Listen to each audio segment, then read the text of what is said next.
Tu viens de signer une nouvelle modèle dans ton agence et tu ne sais pas forcément comment onboarder cette dernière? Pas de souci, tu es au bon endroit, je vais t'expliquer étape par étape comment onboarder une modèle de la meilleure des façons.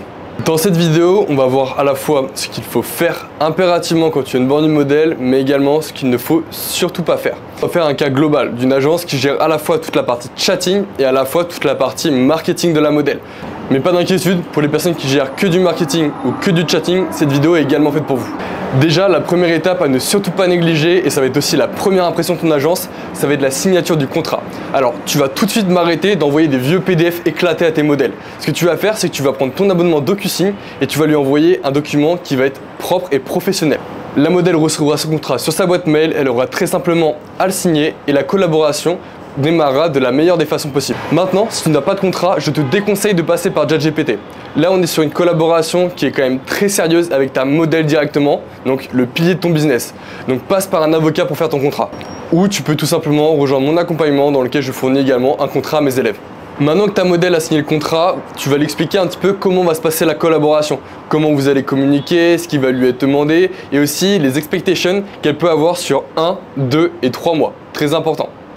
Le fait de lui faire visualiser concrètement ce qu'elle va pouvoir gagner au sein de ton agence, ça va tout simplement la motiver à travailler encore plus. Quand tu t'adresses à ta modèle, utilise des termes professionnels avec elle. C'est une collaboration très importante, donc utilise bien tes mots et choisis bien tes mots. Sois aussi friendly dans ta façon de parler avec elle. Beaucoup d'agences font l'erreur de juste parler à leur modèle uniquement pour le travail, alors que non, il faut aussi prendre de ses nouvelles, voir comment elle va, etc., etc. Si tu es uniquement là pour l'argent avec ta modèle, il suffit juste qu'il y ait un autre clampin qui débarque dans ses DM, lui dise bah écoute, le mois prochain on va faire tant de dollars avec notre agence, qui soit beaucoup plus friendly que toi, et là tu perds ta modèle. Donc vraiment, sois friendly avec ta modèle. Moi, ce que je conseille pour cette partie-là, pour tout ce qui va être communication avec la modèle, ça va être de passer par une manageuse qui va du coup être un petit peu la copine de ta modèle. Et ça, c'est vraiment une vraie force dans ton agence. Une fois que ta modèle a signé ton contrat et qu'elle est prête à travailler, tu vas lui demander du coup les informations de connexion à son compte OnlyFans ou ses comptes OnlyFans si elle en a plusieurs. Deuxième étape, une fois que tu as accès au compte OnlyFans, ça va être du coup de trier les spenders et les time wasters de ton compte.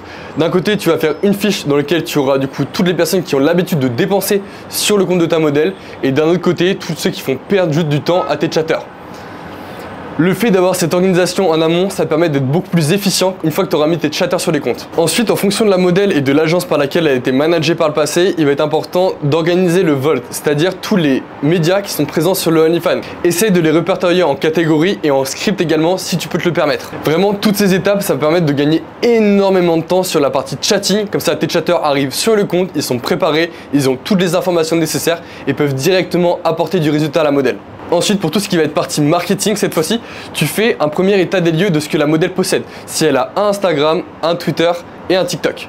En fonction de ta stratégie personnelle et de ton agence, tu vas venir lui demander différentes choses. Imaginons que tu travailles essentiellement sur du TikTok, par exemple avec du live TikTok. À ce moment-là, du coup, si la modèle n'a pas de compte TikTok, tu vas lui demander soit de le créer d'elle-même, soit de déléguer à tes équipes. Maintenant, imaginons que du coup ta modèle ait une grosse audience, mais par contre que cette audience soit ciblée, imaginons en Argentine. Là, le problème, c'est que du coup, tu vas avoir des Argentins ou même des Espagnols qui vont arriver sur ton compte OnlyFans. Et ça, on ne le veut pas. Donc moi, ce que je te conseille à ce moment-là, c'est du coup de récupérer les logins du compte Instagram, Twitter ou TikTok, ce que tu veux, et du coup de les prendre soit en management personnellement, soit de les déléguer à tes équipes. Du coup, de mettre les bonnes SIM cards, d'envoyer dans les bonnes time zones, etc., etc. Ça va être très important pour amener du trafic qualifié sur ton compte. Maintenant que tu sais dans quel environnement évolue ta modèle à l'heure actuelle, maintenant tu vas devoir lui demander ses premiers contenus. En termes de marketing, première chose à faire, imaginons que tu fasses du Instagram Reels. Ce que tu vas faire, c'est faire une liste de 10 modèles qui ressemblent trait pour trait à ta modèle, ce qui va donner du coup une idée de ce que le marché demande pour ce type de modèle-là. Et ensuite, tu pourras lui envoyer des trends qui sont donc cohérentes avec ce que le marché attendait. Ce que je te conseille de faire pour simplifier la communication et l'échange avec ta modèle, ça va être de créer un planning sur la semaine. Et toutes les semaines, tu vas venir lui envoyer un nouveau planning de création de contenu. Tu lui envoies toutes ces trends qu'elle va devoir poster tout au long de la semaine.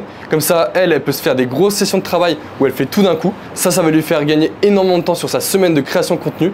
Et elle va forcément se dire, tiens, cette agence-là, elle est organisée, elle est professionnelle, elle fait du bon travail. Tu vas venir lui envoyer des scripts de vente. C'est-à-dire, tu lui envoies un PDF sur lequel tu lui dis vidéo 1, tu fais ça, vidéo 2, tu fais ça, vidéo 3, tu fais ça, ça, ça.